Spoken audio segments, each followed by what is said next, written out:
એક વૈષ્ણવજન. વૈષ્ણવજન પદના રચયિતાનું નામ નરસિંહ મહેતા છે. તેમનો જન્મ ભાવનગર જિલ્લાના તળાજા ગામમાં ઈસવીસન 15મી સદીમાં થયો. તેઓ આદિકવિ તરીકે જાણીતા છે. શામળ શાનો વિવાહ, હાર, હુંડી, મામેરું, શ્રાદ્ધ જેવી કાવ્ય રચનાઓ તેમણે લખી છે. એમના પદ પ્રભાતિયા તરીકે જાણીતા છે.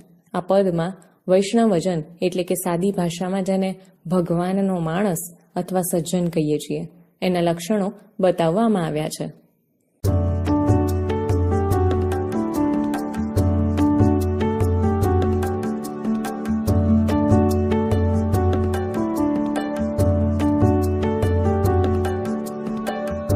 વૈષ્ણવજન તો તેને કહીએ જે પીડ પરાઈ જાણે રે, પર દુખે ઉપકાર કરે તોય મન અભિમાન આણે રે. વૈષ્ણવજન તો તેને કહીએ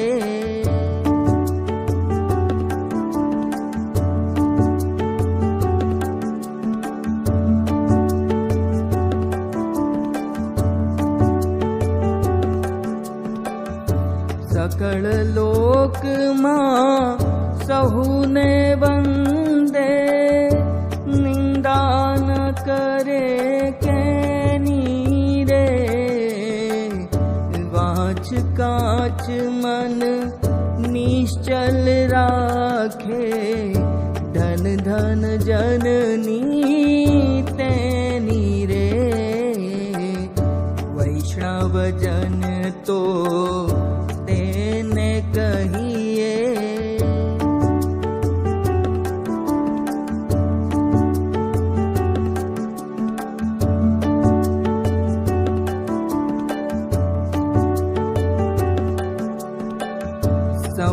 સમદૃષ્ટિને તૃષ્ણા ત્યાગી, પર સ્ત્રી જેને માત રે. જીહવા થકી અસત્ય ન બોલે, પર ધન નવ ઝાલે હાથ રે. વૈષ્ણવજન તો તેને કહીએ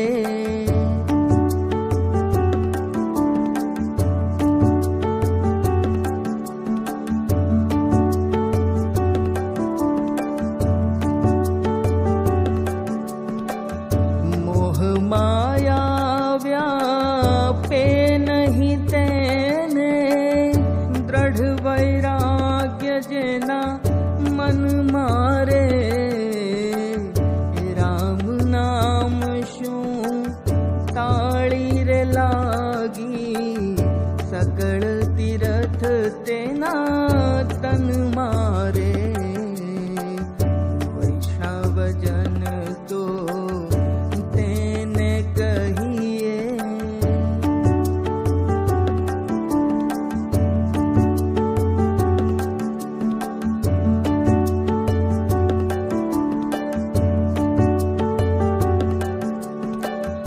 વણલોભીને કપટ રહિત છે, કામ ક્રોધ નિવાર્યા રે.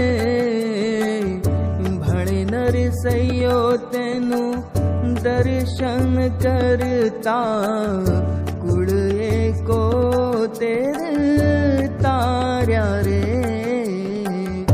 વૈષ્ણવજન તો તેને કહીએ વૈષ્ણવજન તો તેને કહીએ.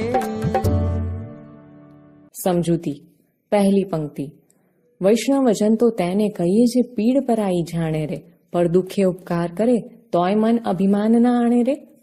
આ પંક્તિમાં કવિ કહે છે કે સાચો વૈષ્ણવજન એ છે કે જે બીજાની પીડાને જાણે, સમજે અને એ પીડાને દૂર કરે, છતાં એ પોતે ભલાઈનું કામ કર્યું છે એનું જરાય પણ અભિમાન પોતાના મનમાં ન રાખે. બીજી પંક્તિ. સકળ લોકમાં સૌને વંદે, નિંદા ન કરે કેની રે, વાચ કાચ મન નિશ્ચલ રાખે, ધન ધન જનની તેની રે. આ પંક્તિમાં કવિ કહે છે કે સાચો વૈષ્ણવ એ છે કે જે સારાએ સંસારમાં સૌને વંદન કરે, સૌનો આદર કરે, કોઈની નિંદા ન કરે, વાણી, ચારિત્ર્ય તેમજ મન દ્રઢ રાખે એવા વૈષ્ણવજનની જનની ખરેખર ખૂબ ધન્ય છે. ત્રીજી પંક્તિ, સમદ્રષ્ટિને તૃષ્ણા ત્યાગી, પરસ્ત્રી જેને માતરે, જીવા થકી સત્ય ન બોલે, પરધન નવ ઝાલે હાથ રે. આ પંક્તિમાં કવિ કહે છે કે જે સંસારમાં સૌને સમાન નજરથી જુએ, જેણે પોતાને દુઃખી કરે એવી કામનાનો ત્યાગ કરે, પર સ્ત્રીને માતા સમજે અને બીજાના ધનને સ્પર્શ પણ ન કરે, તે જ સાચો વૈષ્ણવજન છે. ચોથી પંક્તિ, મોહ માયા વ્યાપે નહીં તેને, દ્રઢ વૈરાગ્ય જેના મન મારે, રામ નામ શું તાળી રે લાગી, સકળ તીરથ તેના તન મારે. આ પંક્તિમાં જેને સંસાર ઉપરના મોહનો અભાવ હોય તેને સંસારની મોહમાયા જરા પણ અસર નથી કરતી, દુઃખ આપતી નથી. જેને રામ નામની ધૂન લાગી હોય એવો વૈષ્ણવજન પોતે જ તીર્થ સ્વરૂપ છે. પાંચમી પંક્તિ, વણ લોભીને કપટ રહિત છે, કામ ક્રોધ નિવાર્યા રે, ભણે નરસૈયો તેનું દર્શન કરતા, કોડી કોતેર તાર્યા રે. આ પંક્તિમાં કવિ કહે છે કે સાચો વૈષ્ણવ એ છે કે જે કપટ કે ક્રોધ વિનાનો હોય, કામ ક્રોધ ઉપર એણે વિજય મેળવ્યો હોય. નરસિંહ મહેતા કહે છે કે આવા વૈષ્ણવજનના જે દર્શન કરે છે તેના 71 કુળ તરી જાય છે.